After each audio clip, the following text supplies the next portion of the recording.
Now next is the meninges and the CSF fluid, the circulation of CSF fluid. Now the meninges, I told about the meninges layer of the spinal cord, which is also the dura, arachnoid and the pia mater. Now the dura of the brain, it has got two layers, endosteal layer that is along with the cranial bones, and the meningeal layer that is along with the brain matter. Now these meningeal layers will be folded and forming the processes.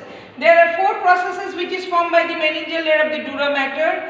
Those are called the flux cerebri. So this is one that is called flux cerebri. Then there is one in the internal occipital line that is called flux cerebelli. And there is one very important, this is called tentorium cerebelli, which is separating the occipital lobe from the cerebellum. That is called tentorium cerebelli. And this is called diaphragma celli. So this is one is called diaphragma celli, that is separating or guarding the pituitary gland, covering up the pituitary gland from the remaining part of the brain. So this tentorium cerebelli, is there is a process over there, anteroclinial process and the posterior process on the sphenoid bone, you will learn afterwards. So that will give attachment. There are two margins, free margin and the attached margin of the tentorium cerebelli, and this gap through which passes the brain stem. So this is the gap which is created by the tentorium cerebellum for the passage of the brain stem, which separate the cerebellum from the occipital lobe of the cerebral cortex. Now what are the structure coming in relation to this flux cerebri? You see on the upper border there is a superior sagittal sinus, and the inferior border of the flux cerebri, this is inferior sagittal sinus. But they meet the flux cerebri meeting the tentorium cerebelli, there is a part where we will see the confluences of the sinuses and the straight sinus. So straight sinus, how it is being formed? It is formed by the inferior sagittal sinus and the great cerebral vein. They are meeting together forming this called straight sinus, which I told in the earlier classes, like the left turn from the left transverse sinus, and superior sagittal sinus take the right turn, becomes the right transverse sinus. So these are the processes of the meningeal layer of the dura mater, which is very important, comes as the short notes. Now coming to the arachnoid space, that is called the cistern, which is very important because brain is floating within the CSF fluid. CSF within the brain matter is called the ventricular cavity, and CSF outside is called the cisternal cavity. So it is like the baby which has got the internal ixion and the external ixion, so that it can float. Similarly, brain is also floating within these CSF fluid cavities. Now what are they? So we will see over here, this is the lateral ventricle separated by the septum pellucidum, which I told earlier. This is the third ventricle, continues with the aqueduct of Sylvius to the fourth ventricle, and that is continues by the two recesses. One is the median recess Magendie, and two lateral recesses on two sides, they are the lateral recesses of Lusca. Okay. So let us see the place of the cistern.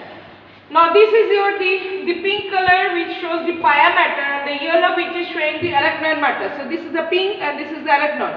Pia mater will be attached with the grey matter, and the arachnoid is a reflection from cells. So the space between this is called subarachnoid space. These subarachnoid space are otherwise called the cistern space. Now what are the cistern space that is present? If we come from this place, we see the cistern that is called between the cerebellum and the medulla. This is called the cerebellomedullary cistern. This is called otherwise cisterna magna. Very important because this is the lateral recess through which the CSF fluid will enter into this cerebellomedullary cistern or cisterna magna and circulate throughout the whole brain. Coming to the cistern, which is between just opposite to the pons between the pia arachnoid, this is called cisterna pontis. One more cistern comes in relation to the optic chiasma, which is called the chiasmatic cistern. Then we comes to the place where we will see the reflection between the aqueduct of Sylvius and the cerebellum over here. This is called cisterna ambiens. And this is the place where we will see the choroid plexus and the great cerebral vein. So this is also one important cisterns over there, that is called cisterna ambiens, of which this is the cisterna magna, that is very important for the circulation of the CSF fluid, because CSF fluid is secreted by this choroid plexus. Choroid plexus will be circulating to the lateral ventricle, then comes to the interventricular foramen, comes to the third ventricle, from the aqueduct come to the fourth ventricle, then comes to this Magendie, goes to the spinal cord central canal, to the Lusca, it will enter into the cisterna space over here, and then will comes to this as the circulation goes on like this. Now how they being evaporated, this cistern space, how they being CSF fluid evaporate. Now over here there are the granulations which are called the arachnoid granulations. Now you have already read the frontal bones. You have already seen the impression of the arachnoid granulation of the frontal veins. So CSF fluid will evaporate through these arachnoid granulations. They are present just opposite to the frontal bone. So this is how the circulation goes on. They enter through these, they circulate throughout the whole spinal cord, the filum terminally, and ultimately they evaporate through the arachnoid granulation of the frontal bone. So this is the place through which the CSF fluid will evaporate.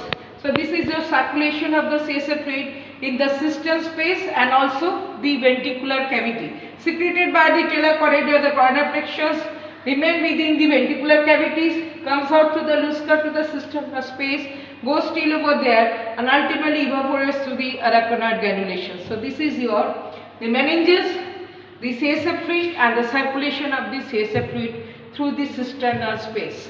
Thank you.